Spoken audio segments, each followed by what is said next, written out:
Nakakita ka na ba ng manok na natutulog? Ayan o. Oh, nagising siya oh. Alam niya, binibidyo ko siya eh. Sarap na ng tulog niya. Yan si Brutus. Tutulog siya eh.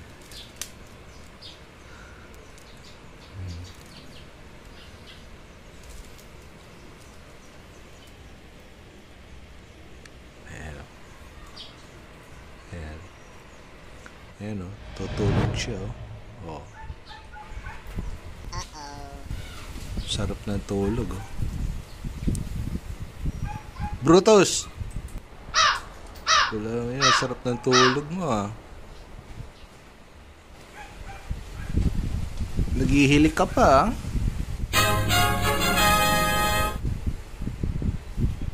ah. Ayos ah. Wala, tinignan ko si Brutus na tutulog. Ayan o. Sarap ng tulog eh. Pagod ka ba?